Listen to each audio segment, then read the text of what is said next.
Hey everyone, welcome back to Beauty School Bobbi. Today I am doing a recap episode of 2025 and I'm going to do this one solo. I wanted to have a chance to actually talk about what this year looks like, and doing this has made me actually really excited to recap where we are and think about what the year looked like for us. Because as we know, the time just flies and it somehow just like all runs together. So to look at what happened in 2025 was so fun. I scrolled through past episodes. I went back to look at like through my camera roll to see where we've been and what we've done. And I'm so excited to talk about it today.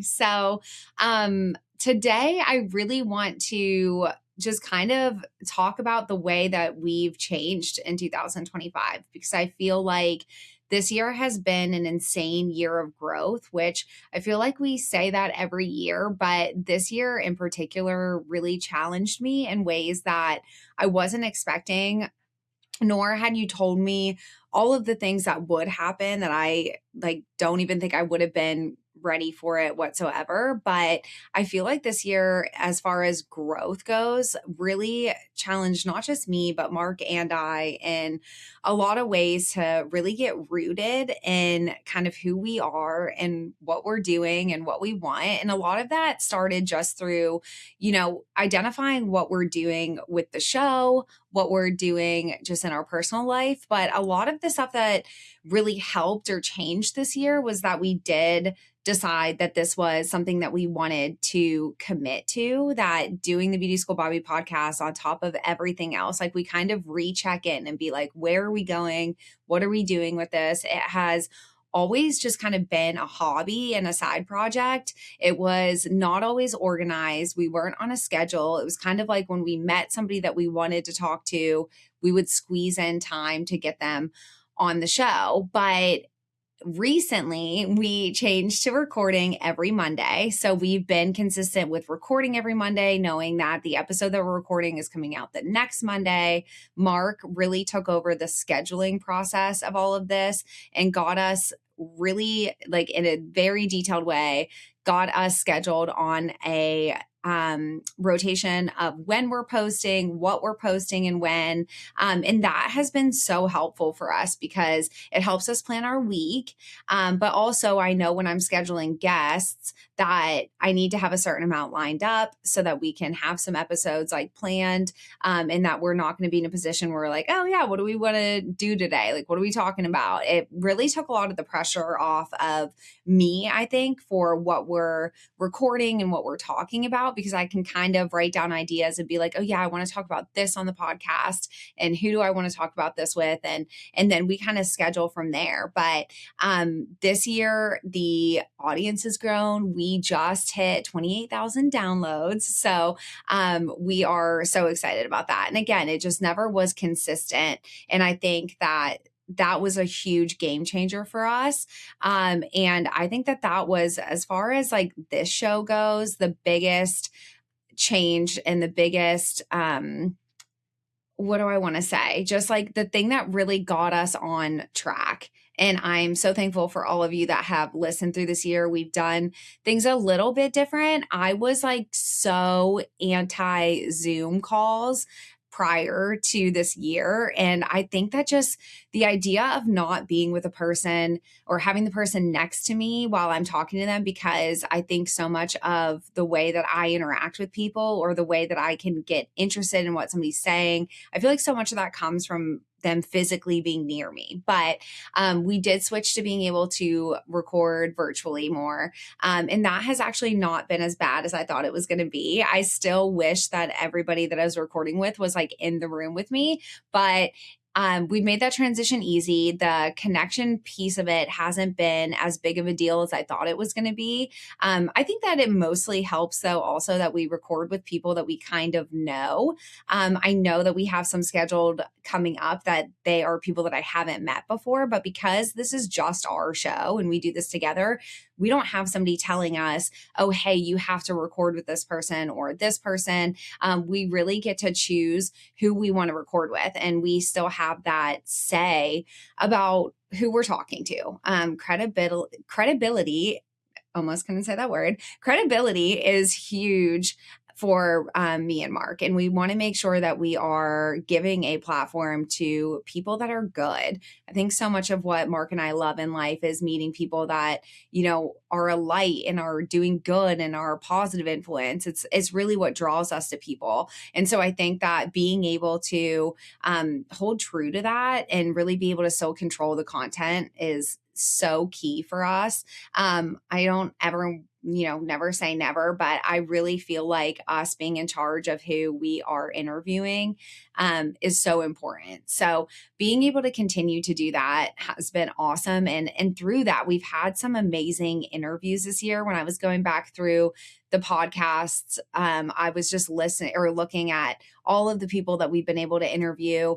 I know 2026 will be a lot more people because we didn't start consistently recording until we were probably halfway through 2025. So I'm really excited for what's coming up. But just looking back through who we've talked to and what we've been able to do, I think one of my favorite things that we got to do this year, because I have always loved the more documentary style shows. Like I'm so into documentaries and really just gravitate towards mostly it's food travel shows. I've always been a huge fan of Anthony Bourdain and Somebody Feed Phil and all of those shows. And so, ideally that would be a show that we have someday is traveling and eating and meeting people.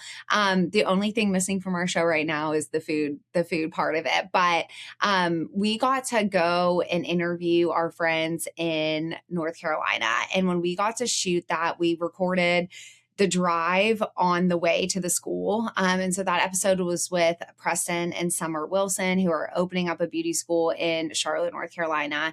And when we shot that, I know that Preston is a little more quiet, and I didn't know how the interview would go with us just sitting there staring at a camera. So we had said, why don't we try to record on the drive on the way to the school, because we were actually driving there to see all of the work that they had done and what the school actually looked like. So Mark set up cameras in the car or phones, right? It was phones. Yeah. So we recorded on cell phones, and which is not something we typically do, but he had set up cameras and different angles. So that was so fun to me. I loved shooting in that way where it was adventure and we're doing something. So that was so fun. That was probably my highlight episode of the year, just because of how fun that was to shoot for us. And just doing something a little bit more than sit down interview. Mark and I have talked about doing a different format for the show, but it's a lot more production. Mark is my production. So adding in these more complicated things, although he will figure anything out that he needs to figure out for me, it is a lot more work on him. And so until we have a team of people and until we can commit a lot more time to what we're doing, I think it's going to be this way and the style for a while. But I think eventually, switching it up to be we are actually shooting and having a meal with someone. We're sitting down with somebody that we love and we are talking over food and drinks. I want that so bad. And so maybe 2026 will be the year that we're actually able to make that happen. But for now, this is what the setup is. But getting to do a different version was so much fun. We talked to some pretty incredible people this year. And I think what I'm so proud of is that we really identified topics for everybody. We really got a clear plan of like, oh, this is the expert in this field, or this person, we met them and they were talking to us about this thing with Corey Gray from Hair Like we had met him at Beauty Gives Back, and he was telling me about this trip that he had just taken. And I'm like, we got to record about this. Like, this is so cool and people need to hear this. So I think I'm really learning more about what topics people want to hear about, and just different ways that we can highlight different amazing things in the industry. I think that being able to have certain topics and really talk to the professionals and the experts in that is definitely something I want to continue to do. So that was really big for us. I had so much fun recording this year. I feel like we finally, going from where we started, and not even just at the beginning of this year, but where we started in general with this show being like on a recorder, and then Mark would edit the podcast and all these things. Like, it felt chaotic for a long time, which is why I think we weren't able to just stick to a schedule and have it organized, because we were just still figuring all of it out. And I know that it will change and the equipment will change and the way that we shoot, but I finally feel like we have a really clear system for recording. And so I'm very, very proud of that. I'm so happy that we are where we are with all of this. And again, thank you so much for listening. I think that the audience growing in the way that it has, and the engagement growing in the way that it has been really awesome. And just so fulfilling for just some other people believing in this thing that we're doing. I think I live in multiple different worlds or realms of like the version that people see of me, and getting to be more myself on this, and realizing that I want to bring more of my personality to this, and I want to show more of who I am just in person, is really, really exciting. And I love that so much. So I think the show growth this year has been my favorite. Mark, what else about the show has changed this year? I'm making Mark talk more on the show. There's a lot of that. I've had to force him to like hop on some calls, but everyone we meet loves Mark so much. He's just magic. And getting to have you on here more, and like I do force him to be in the room with me while we record. There was a couple times that he would go downstairs and just listen while we were recording in case anything messed up. But now I'm like, no, I need you here in the room with me. So what's your like highlight or like thought looking back on the last year? I don't know. I feel like we've made some good steps. I think for me, the way that we do the interviews at Beauty Gives Back, when we started doing them there, it was faster and easier, and it just seemed like when things are easier for me, I feel like it helps the mood of the show, like just because my interactions with everyone is a little smoother maybe.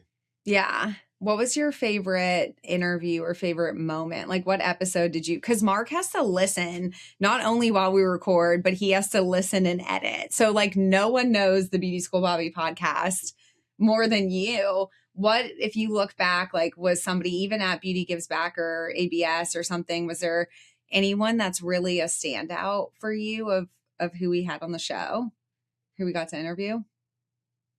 Every once in a while, I'll start talking with somebody that you're about to interview, or right after you interview them, and I just connect with them in a different way. And for some reason, we didn't even talk about too much. It was just real short time, but Precious at Beauty Gives Back.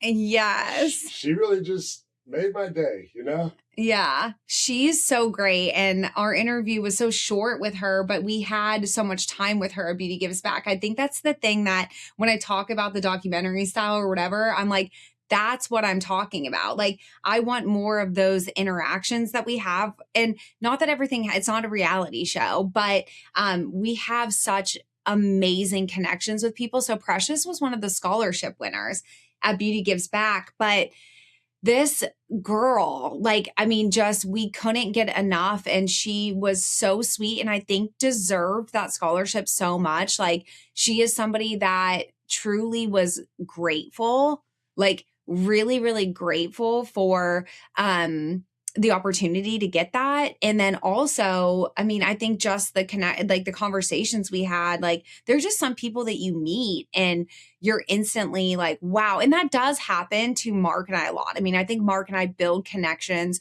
really quickly with people, but there was something about her that was such a light. Like, she truly just lit up the room, and with just being so vulnerable. I think, like, I don't know if vulnerable is the right word, but she was so open and so honest and real. I mean, Very genuine. yeah, like extremely genuine. I think that we really got to like know who she was as a person, just as, through our interactions. And again, it's why these events in the beauty industry matter so much. And even if you're not on the stage, like, even if you're there just as an attendee, you just don't know who you're going to meet, that like changes you. I mean, I think it really, we both had that experience of like, this is why we're doing this. Like, this is why we do what we do. We want to highlight people like this. And she loved to be able to talk to us, like to be interviewed. She thought that was so cool. But then also, like, just again, the amount of times that we would cross paths with her at the show or after, we interviewed her. And then I got to see her meet somebody that she really looks up to in the industry. And it's somebody that I know very well. And so when she met Kia, like, that moment was so amazing to watch her meet somebody that she just looks up to so much. So I think all of that was just, so beautiful. I think that's a good transition into our trips this year. I think we traveled a lot this year. Mark and I have to be, just because, we're parents, we have a family and we have jobs and businesses and all the things. So it's not easy for us to just like hop on a plane and go. I think the thing that sometimes makes that hard, that I realized this year more than any other year, is that because it's both of us, there's a lot more pieces that we have to put together in order to go somewhere. We, I mean, even at Beauty Gives Back, when we were going up in September, which we had always had to say no to the show because we couldn't figure out, childcare or whatever. But even this year, our plan had changed for that. And just knowing that because it's a mother and a father that are doing this work together, it does add a challenge. I know that a ton of people in the beauty industry can hop on a plane and travel, and their partner or spouse or whoever they have that's supporting them can tap in. But when it's when it's us and we both have to be there to do the job, it makes it a little more complicated. So this year was, we didn't get to go to everything that we wanted to go to. I feel like if we attempted to go to every event in the beauty industry that I want to be at, we would never be home. And, Mark and I have had this dream of like RV life where we travel and we just, show up with the kids and all of that stuff. And we're slowly moving towards being able to do that. I mean, we got to travel with our family this year to Chicago, and we paired up the trip to America's Beauty Show for the press conference. We were like, well, that's over fall break and we can make it work, and let's make it, let's extend our trip a little bit and we'll have the kids with us. And now that Will was old enough, they're able to be alone by themselves for a little bit longer than they have been before, or for any amount of time. They've never really been alone before. And so them getting to be able to do that and come with us has definitely made it easier for us to make it to that press conference even. So I think that we're getting to a place where it's not always going to be like this. I mean, that's the one thing about parenthood or motherhood that my mom told me from like the day I had Will. I mean, I remember her telling me that, the sleepless night, like, this isn't going to be forever. And you have to know, but it takes a long time to trust and believe that you're just like not stuck in that fog forever. And like that they're not going to be infants forever and things are going to get easier. So I think we're starting to see glimpses of them getting older and what that looks like. And in the ways that, we hate it. I hate that they're growing so quickly, but it is, making certain things a little bit easier. And I definitely think us being able to travel for the show was a big part of that, because we also, we do America's Beauty Show every year. And so we were able to go to that, and had an amazing, amazing year this year at America's Beauty Show. We did Beauty Gives Back. Just being able, what else did we attend? Like, I feel like we went to other things, but it's just like leaving my head right now. But going and getting to cover those events is so fun. So the travels of this year were incredible. I think the highlight was obviously Chicago. Just every time we go up there, we love it so, so much. I guess we were up there 3 times this year. So we were in Chicago a lot. We were in Chicago more than we were anywhere else that wasn't Knoxville. So I really just have such a deep love for Chicago, and getting to go and like really be tourists there was so fun.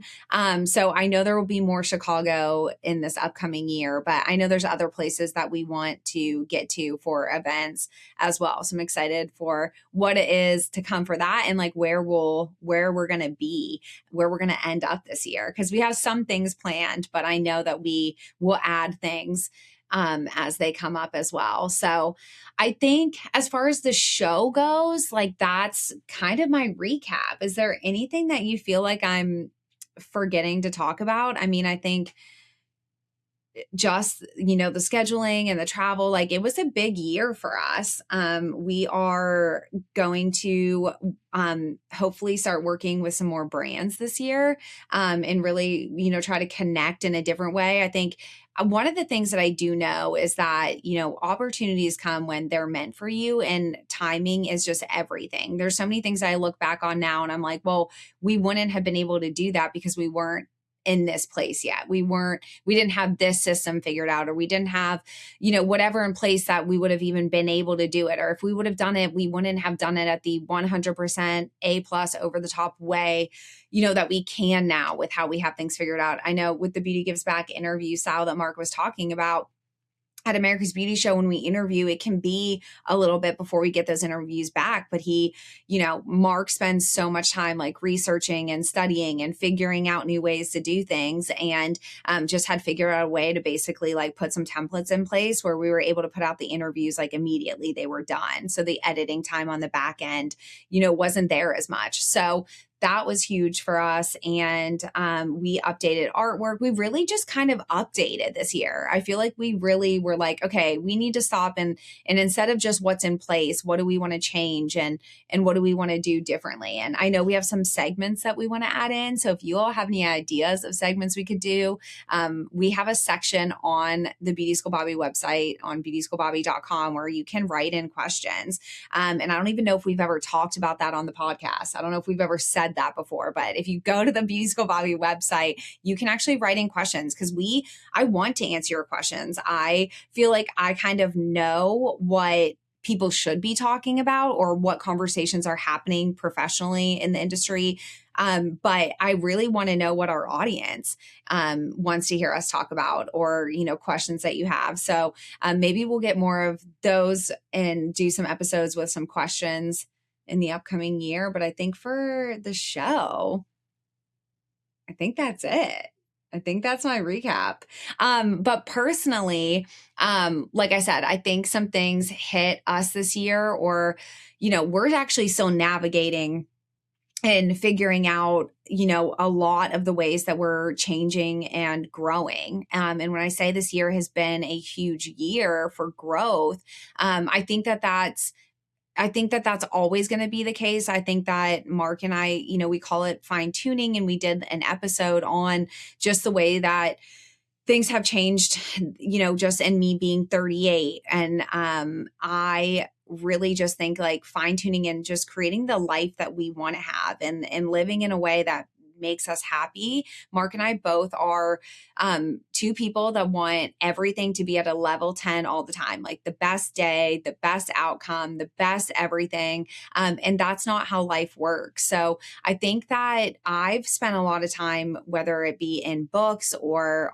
podcasts, audiobooks. I think that I've done a lot of work on myself this year, and really tried to, identify, kind of who I am and what I want. I got diagnosed with ADHD earlier in the year. And I think that getting on medication for that and figuring that out really put me in a place of like, oh, I'm seeing the world in a different way. I'm seeing, because now there's not all of this noise, distraction and stuff in my head. I'm really like, oh, wait, this is kind of how most people feel all the time. And I had to learn a new normal. And we're definitely still figuring out that new normal. And I think for me, I'm somebody that just, I idolizes everything so much. And so when I, expect things to be a certain way or plan for things to be a certain way, it's really hard when that doesn't turn out the way that I want it to. And like I said, we all know that life is in no way in our control, or,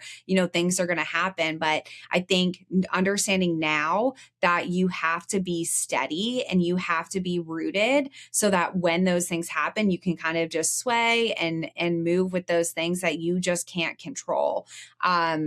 I definitely was somebody that struggled with control issues, again, with the best intentions. Like I just wanted everything to be the best possible at all times, like the best situation at all times. And really learning that how I want to be in those situations or how I want to react to situations. I think that at the beginning of the year, compared to now, I've slowed down on my reactions a lot. I don't know if that's the medicine working or what that's from, but I just haven't. I will immediately react like to Mark, or if something happens, I will be like, hey, this is happening, or my friends or whoever. And I'll be like, whatever, but I'm just not reacting to things as quickly as I used to. And that might just be growth and growing up. And maybe that's just a normal part of life. But if you're in the same phase of life as me, you may be experiencing that as well, being like, I don't have to react to everything immediately. I can take a second and take emotion out of it, because emotion changes. Like I was somebody that would really like have big emotions about something. And then 2 hours later, I'm like, okay, I'm okay. Maybe it's not that big of a deal. I needed to like have the tantrum and get that all out. And then I can start to think clearly and process how I want to respond. So I think a slower response time is something that I'm carrying right now. And I'm so thankful for it. I feel like I am, when it comes to situations where, I don't know, we've just dealt with a lot of situations this year that required us to be non-reactive right away. Because I think if you react quickly, there's a lot of damage that can be done. And maybe I learned that from damaging some things and then, realizing like, oh, wait, that could have been, handled differently. So I'm a fixer. So I think that when there is a problem or something comes to me, I just want to fix it immediately. I want to get it. I want the awkwardness or weirdness or anything like out of the way. But now understanding like you can take time, not everything needs to be fixed immediately, and not even everything needs to be fixed that day. There's emergency situations that you have to react to, but then there are some things that are like, well, let's think about this. What do we want to do with this? Let's pause. There's so many times at work at the beauty school that will come up, a situation will arise, and then or if somebody brings something to me and really understanding that I had that space to be like, okay, I have all the information and now I need to like process it. You might be listening and be like, yeah, that's obvious. I know that was something I had to learn how to do this year. And that has felt just so much better for me. And I'm really, really thankful that all of the things that happened that weren't necessarily pleasant things happened, because it is helping us to grow and change, I think, in a much better way. not that there was like a ton of lows, but when there are things that come up that Mark and I are pretty like just, keep to ourselves, want to be happy, like all those things. But when you exist in this world and you have to deal with people that aren't necessarily always like that, it's super important that you keep your composure and that you're not reacting in a way or just reacting based on how they're feeling or what their emotions are. So that was big for us this year. When I think back of what has changed the most about me over this year, it's definitely that. And again, we're still figuring it out. It's a conversation that we have constantly. And I think we're so lucky to be able to have people in our life, like Stephen and Tia, who we can talk about these changes with, or talk, like kind of go through these, these waves with. And so yeah, just super thankful for that kind of growth and excited for a much more clear understanding, going forward. And that was big. Do you have any comments on that growth that you want to say on? He's literally shaking his head. He's like, I'm not going to comment on the ways that you used to react or how you react now. You're like, that's scary. But you feel that way too, though. I feel like that wasn't just a one-sided thing. I definitely think it's something that you and I both have figured out together this year. Yeah. And so I think that, just kind of predictions for what is gonna, happen this year. I think there's gonna be a lot more of that. I think, becoming more stable and, just really identifying, I think, who I am, what leadership style that means. I mean, I think that being in any kind of leadership role, I didn't realize how much of that, because it was always like problem solution. I didn't realize how much of that did actually rely on me. And when you have a team, your team is operating, based on your emotions and your reactions.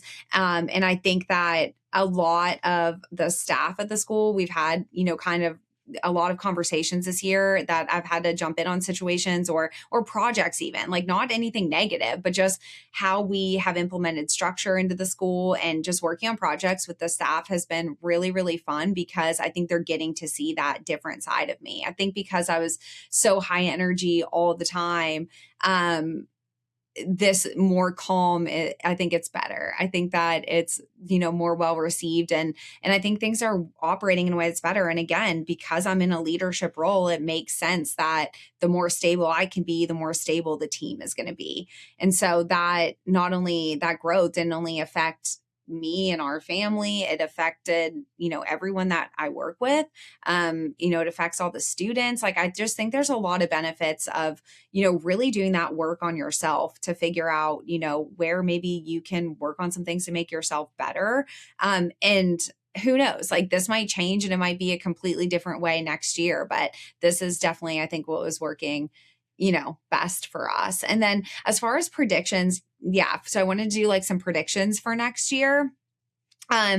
There is a lot of change in the beauty industry, and I think that we're going to continue to see a lot of change, and maybe not so much from the standpoint of the beauty professional themselves, but from a standpoint of education. There's always been a lot of conversations about beauty schools and standards for beauty schools and all of that. But right now, at least in our state in Tennessee, I think that there's a lot of schools that are doing hybrid. There's schools that are, just popping up like out of nowhere. And it's scary. I've had this conversation with a friend of mine, and I think that we're actually going to record a webinar together at the end of January to have this conversation on a bigger scope. But there's been a lot of negative attention towards beauty school. And, one of the things that we talk about a lot is that obviously negative attention gets the views. It gets, people worked up, and people want to be negative, unfortunately, especially online.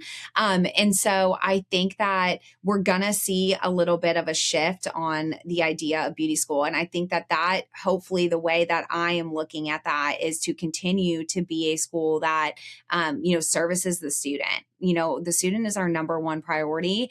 Staff and students are everything. And so having good staff creates great students, but culture is changing and the type of student that we're getting into the school is changing. And I think a lot of schools, kind of going back to what I was saying a little bit ago, is I think there's a lot of reactions right now to things. And everyone's like, well, we have to do this because this is that or that. And I just feel like right now there's a lot of people that want change, maybe from a student perspective, more than school owners. But I do think that, and this might be something we end up talking a lot more about on the show, is beauty school a little bit more, because I think that what I've realized this year also is that we are extremely different, and what we're doing at Tennessee School of Beauty is not how every beauty school operates. So we've had a ton of transfer students that have kind of given us that insight. And then just knowing through not only just what you hear online, but other people's experiences. I think that a lot of beauty professionals are like, well, just get your license, put in the time. And I'm like, well, it doesn't have to be like that. It doesn't have to be a negative experience. I think some students are going to have a negative experience no matter what, because they've just chosen to make life hard, or they don't really want to be there. I think that's a reality that I've learned this year. Is I think that some people come into the industry maybe because their parents just tell them that they have to do something, or we've said this forever about the people think it's easy to be in this space, and it's just absolutely not. So if I have a prediction for what is going to happen this year, in 2026, I think that a lot more change is going to come from that perspective, or maybe it's just going to be something that we deep dive into a lot more on the show. So that's kind of what I see. And I hope that it's going to be honest conversations.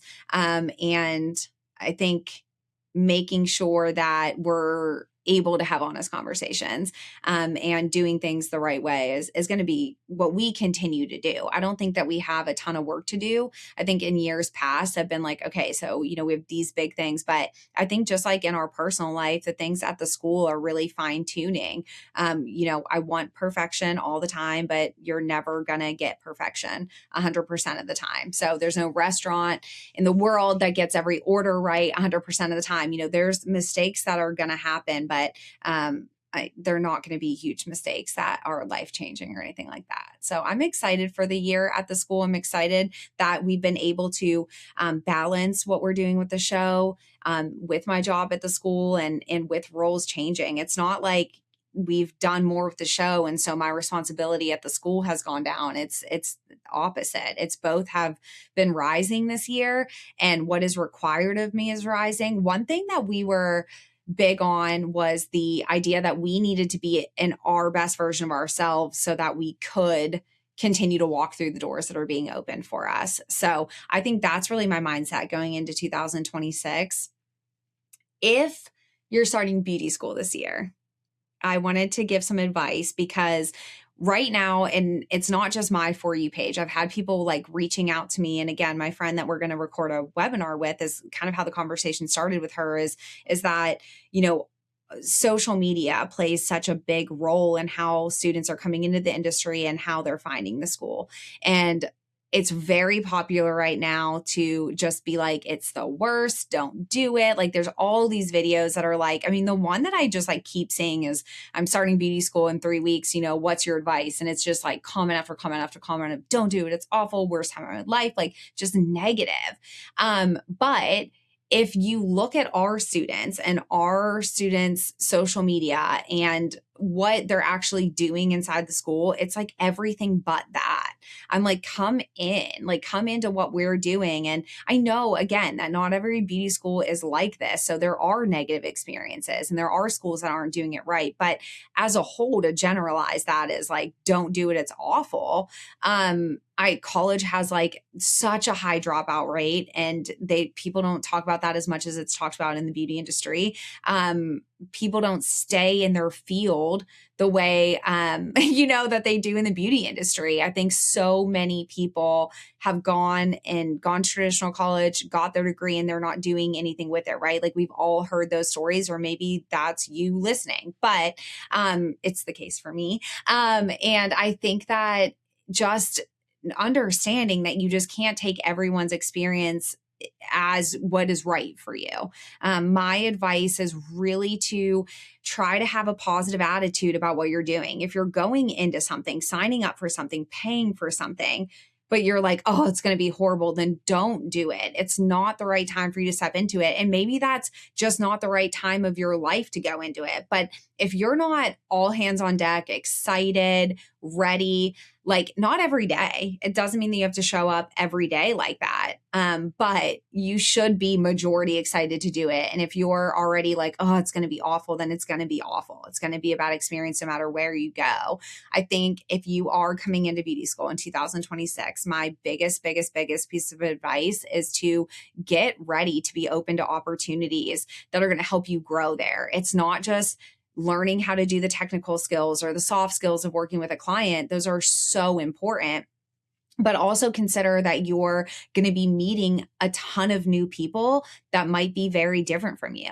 So being excited and open-minded about that, I think that so many people form really valuable friendships in beauty school, and being excited about that. If nothing else, that's an amazing gift in your life to be able to be in beauty school with the people that you're in beauty school at the time with. So many of our students at graduations will say, like, I'm so thankful I started this class with you because I gained my best friend, or I gained my person, or if I would have not been in your class, it would have been whatever. And I think that's a huge part of what we're doing at the school. And I think at every beauty school, like, make the best of it that you can.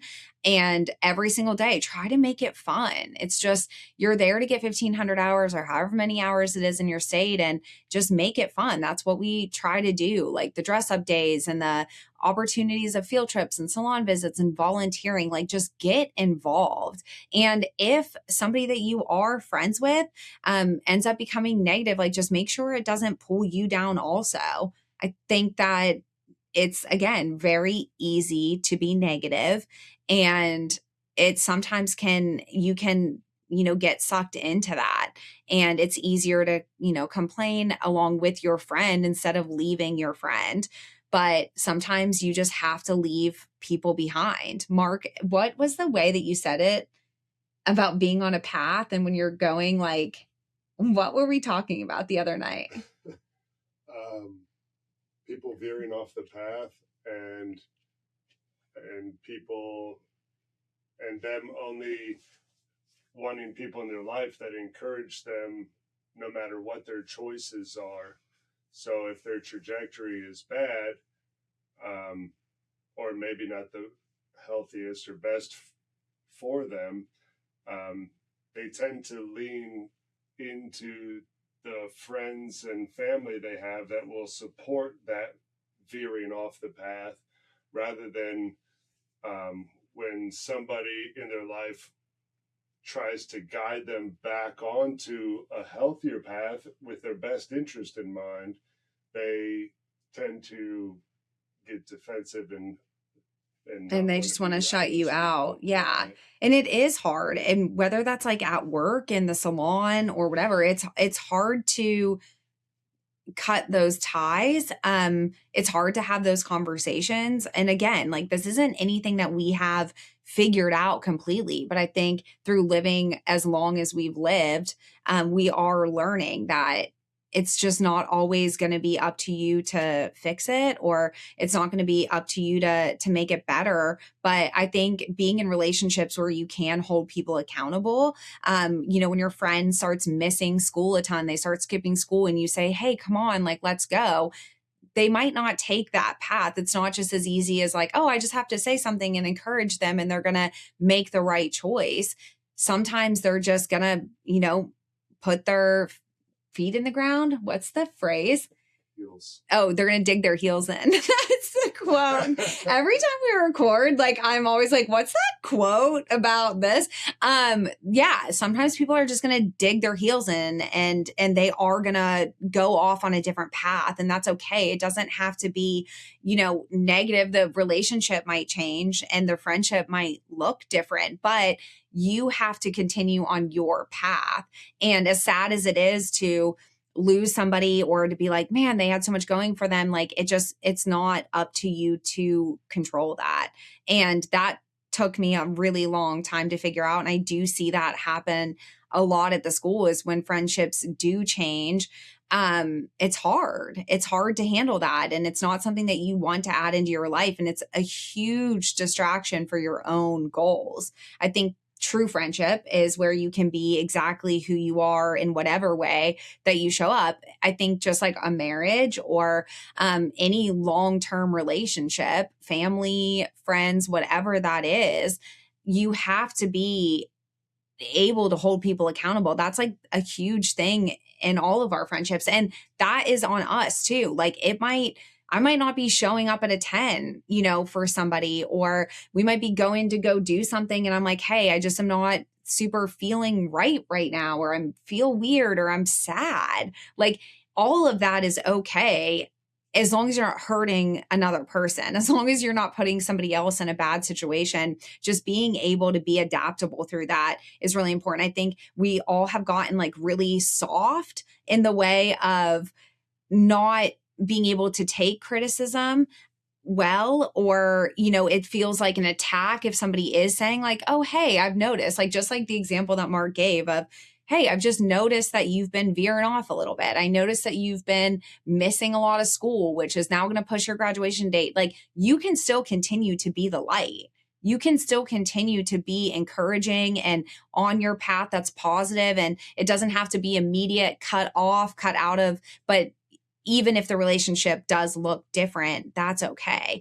That's something that I really was not prepared for. It was like lifers was everybody I met, I thought was going to be in my life forever. I thought everybody was going to just stay happy and good, and that there wouldn't be problems. And I'm super optimistic in that way. And I don't want to lose that part of myself. I don't want to lose that I do genuinely think the best of everybody immediately. But I think when somebody does show you a different way, or if they're taking a different path, just understanding that like that's a chapter of your life that you got to have somebody, and maybe it's going to be different. I think it happens a lot also after graduation for students. From what I'm noticing, I talk to a lot of the graduates still, and I'm like, hey, have you talked to so and so? And they were besties in beauty school, but then you get a job at a different salon and life gets challenging, but you should still make time to show up for those people. It's never been easier to communicate.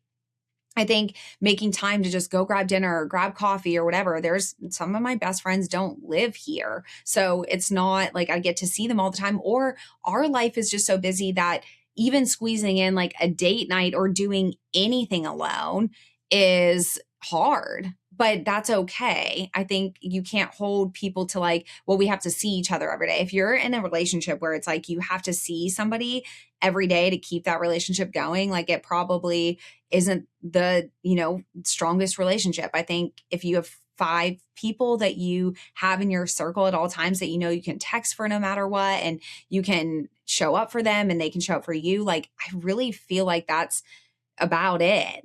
5 people is lucky. 5 people is great for that. And it doesn't necessarily have to be like the whole group stays together forever, because we all just have different paths and different ways that we're living life. So if I can give any advice for people that are starting beauty school, it's I hope that your experience isn't negative due to anything that the school is doing. I hope that the experience is positive. I hope that you really realize that this is just step 1 into your career. I deal with so many people that are starting beauty school and then in beauty school that I do feel like there's a lot of people that think of beauty school as, I just have to get this part done and then it is like smooth sailing. But even some of the graduates that I see at Whitney Evans, when I get my hair done, they're like, oh, we thought that was the hard part. And what the hard part is when this is your job and this is how you are paying your bills, that is where the real challenge comes in, because that's when you're working for it. So also people considering beauty school, like knowing that this is just the beginning. If starting this process feels hard and you just can't do it, and it isn't like, I feel like that is maybe, maybe a sign that it might not be the right time.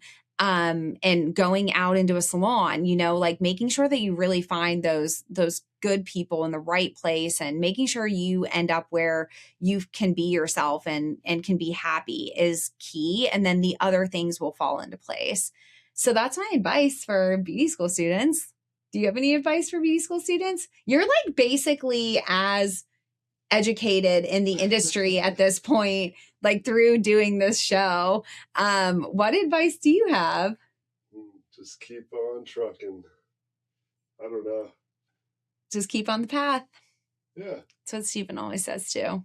Just stay on the path and just find your people that you can just get through it with, and, talk to your teachers, talk to the administration, like really, build your circle. Building your circle is really everything. So my goal for 2026 is to continue to work on myself, work on our marriage and our family, all while staying rooted and grounded and what makes us happy, those small moments of joy. That's really what I'm focusing on right now, that I'm taking into the new year, is finding those little moments of joy, because living in the world is hard, and it's really, really hard to exist with a ton of negativity around it. Like, everybody I talk to says they feel that it's just hard right now. The world is not insanely positive, and that's why we just have to look for it. You have to be like, oh my gosh, I love listening to this when I'm in the car, or I love just spending Sunday hanging out with everybody and cooking, and just being like, I'm going to do this thing and I'm going to create in this way. And so I think finding those small moments of joy is really, really important. So that's really what my focus is going into 2026, is just making sure that we're steady and grounded and continuing to find the joy and happiness of this life that we've been given, because it is going by so quickly. And just already being like 38, what? Like, how are we already here? Our kids are growing quickly. So just making sure that we're not going to miss it, making sure that we're not filling our time with, things that we don't need to be filling our time with, saying yes to the right things and just committing to aligning with the right people. That's my goal for 2026. So I'm so excited. I think we have a really big year ahead of us, and I'm just so excited to see what opportunities we get to walk into this year, and what is going to be put in our path, because once we committed to doing this, so many opportunities came our way. Again, not we can't say yes to everything, but so much good came our way, and we met so many amazing people this year. And I'm just really, really excited for what's next for us. So make sure that you are following along with us. I hope that you have, subscribed, liked, make sure that you do all of that for me. I we ask at the end of every episode, but actually saying it really, really helps what we're doing. It helps to support what we're doing so that we can keep doing this. So make sure that you are, you've subscribed to YouTube, that you are, subscribed on the podcast, wherever you listen. Make sure that you like the videos. All of that engagement really does help to spread this message even farther. And I'm so thankful for all of you that have listened this year. So I can't wait for 2026. Let's go.